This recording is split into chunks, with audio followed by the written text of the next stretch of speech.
Alright, so we are now on the part 2 of the discussion of news. No, so we left off doon sa concept of the power value, doon sa example natin na importansya ng Amerika sa Pilipinas. Okay, now, this is the part 2 of the discussion. So, according to studies, no, news has a tribal nature. Noong unang panahon na hindi pa uso ang CCTV at 24-hour na mga gwardya, anong ginagawa ng mga ninuno natin? Okay, let me give you some seconds to think about that. Alright, so anong ginagawa? They watch the night hours for signs of danger. Hindi sila natutulog hanggat wala silang kapalitan, no? So naghihintay sila kung meron man na darating at sasalakay. And same din yan, so kung paano ang media ay naghihintay sa balita. In anticipation sila. Okay? So we are so familiar with the content and style of the news that it should be actually called as olds and not news, no? Kung anong klaseng mga kwento ang ibinabalita dati, ganun pa din klase ang mga binabalita ngayon. Nababasa, napapanood at naririnig natin, no? Bakit? Kasi yung mga media reporters or journalists, nandun sila sa mga beats, no? Example ay, let's say, police beat, no? Para meron kang masagap na balita tungkol sa, let's say, nagsaksakan, nagbarilan, holdapan, no? Nandun ka sa isang lugar wherein you anticipate news. So, ibig sabihin, alam mo na may mangyayaring ganito, doon ka maghihintay sa lugar na yon. Okay, you're waiting in anticipation. So, bago ba yung balita? Maaring bago yung detalye, pero yung format, pareho lang, no? So, ngayon, bakit kaya ganun, no? So, the news, lagi nating tatandaan, is not in the business of telling us about reality. Hindi naman niya tayo sinasabihan ng kung ano talaga ang nangyayari or realidad. But rather, it is privilege to inform us about what is important or salient about the reality. Okay? So, ang pag-uusapan na natin ngayon ay salience of news, no? So, what do we mean by salience? Okay? Yan. So, another word na naman na lagi din nating maririnig pag nag-aaral tayo ng media. Okay? It is the quality of being particularly noticeable or important. Ang istorya bang ito ay kapansin-pansin at importante, okay, sa perspektiba ng mga taong gusto mong pagbalitaan. Okay? Yung prominence, no? Yung kasikatan. Okay?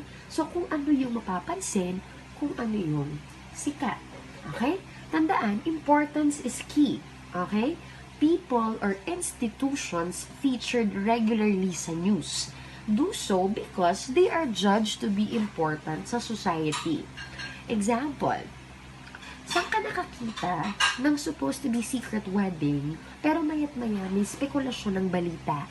Okay? Sa Pilipinas lang yan. Bakit? Importante sa lipunan ang ating nag-iisang pop star. Okay? Sino ba sila? Okay? Si Mateo at saka si Sarah, they are what we call the primary actors in the ritual of cultural reinforcement and renewal. Thus, meron tayong tinatawag na media bias, no? Towards doon sa pagre-report na kung ano man ang ginagawa nila at sinasabi nila.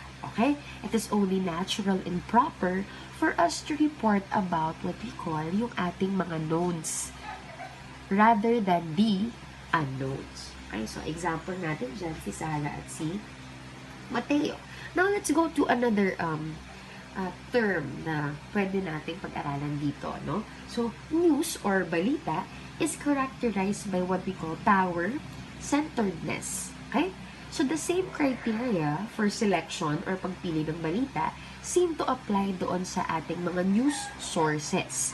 Sources, ibig sabihin, yung pinanggagalingan ng ating mga balita. Ang news o balita is what an authoritative source tells a journalist. Paano natin malalaman kung may authority o credible yung pinanggagalingan ng balita? Maybe you have some ideas about that, no? So, paano nga ba? Okay? So, the more elite the source, okay, the more newsworthy the story. Kung kanino man siya nanggaling, mahalaga kung meron ba siyang kakayahang magsabi at otoridad na magsabi tungkol sa paksang ito. Okay? Papakinggan siya, mababalita siya. Pero paano naman kapag yung mga hindi sikat? Okay? Yung mga tinatawag nating alternative sources. Okay? In contrast, ang alternative sources tend to be ignored. Okay? Sino ba itong mga alternative sources na ito? Okay? They could be ordinary individuals na walang pagkakakilanlan sa lipunan, opposition parties, yung hindi part ng cabinet, unions, okay? Cultural minorities, mga marginalized groups, okay? LGBT, kababaihan, kabataan, mga aktivista, yan. So, the disadvantage, okay? Yung feeling natin na wala naman tayong mapapala sa kanila kasi walang may interes at pakialam sa kanila, okay? So, ang tawag sa kanila ay alternative sources, whereas yung mga lagi natin pinakikinggan at pinaniniwalaan ay tinatawag nating mga elite sources. Okay? Okay, now we are well aware that news is culturally positioned and we view reality through a cultural prism. Nakadepende ang pagtingin natin sa mundo, depende sa kung sino tayo. Okay? So, news suggests that what we see is what there is, and that we are being presented with mirror images of reality. Na kung ano yung nakikita natin sa news, malamang baka ito ang realidad o ito ang totoo. Okay? As audience, we have grown so accustomed to the modes of news presentation that we just accept the reports that appear on screen, na akala natin dahil sanay na tayo na yun yung napapanood, malamang ito yung totoo or malapit sa katotohanan. So if you can remember our discussion of the mean world syndrome, whereas kakanood natin ng balita na laging puro masasama yung binabalita like patayan, saksakan, holdapan, nagiging praning na tayo, ayaw na nating lumabas kasi akala natin yun yung totoo, na ang mundo ay magulo. Okay? Yet journalists tell us that they are assembly workers, okay? Assemble, nag-a-assemble, no? So, ano bang ginagawa ng nag-a-assemble? Nagbubuo, di ba? So, what they present is just a story, no? Not news reports, okay? Implying that there's a process of invention, okay? Yun yung term, process of invention. Not really invention na nag-invento lang na fabricated or made up, pero something to that effect, okay? So, we only recognize na hindi pala talaga ganon when we come face-to-face to the real thing, no? Through our own lived experiences. For example, kapag nakapanood ka sa TV ng, let's say, disasters, riots, strikes, mga protesta, kapag napapanood lang natin siya sa TV, may nabubuong impression sa mga utak natin, no? Until we encounter such events in real life, yung tayo na mismo yung naka-experience, we will be shocked that the mediated experience is far from what's true. Ang sasabihin natin, hindi naman pala yun. Hindi naman pala totoo.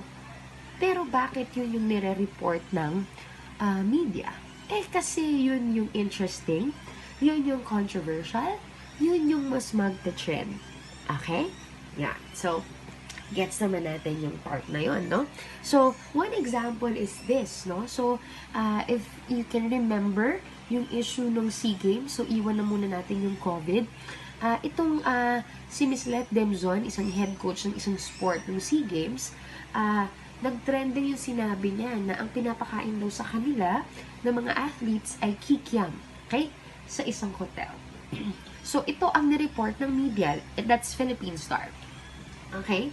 And then, nakita naman natin ang isang example ng audience bilang active or yung meron ng critical distance, hindi na agad sila naniniwala. So, ang ginawa ng ibang netizen na fan din naman ng sporting events ay sila mismo ang nagpunta, okay, doon sa lugar kung saan kumakain yung mga athletes. At ito nga, ang nag-share nito ay ang 2019 SEA Games verified account, pero galing yung pictures doon sa isang netizen, no? So, pinakita na hindi naman basta-basta yung pinapakain. Actually, isang granding pagpe-prepare o paghahanda yung ginagawa ng ating pinaka-administration for the event, no? So, yun yung isang example natin ng bakit ba ang nire-report ng media ay iba sa tunay na nangyayari. Simple, what is controversial sells, no? At kung wala lang yan, hindi naman yan papanoorin. Alright? So, that ends our discussion dun sa first part, no? Next meeting, I will be talking about models, about news selection, gatekeeping, at kung ano-ano pang proseso na pinagdadaanan ng balita. So, I will be posting this video and I hope you can comment doon sa ating thread kung ano ang inyong gustong sabihin for this discussion. Alright? So, thank you very much. Keep safe, maghugas ng kamay, laging mag-disinfect. Alright? Thank you, guys!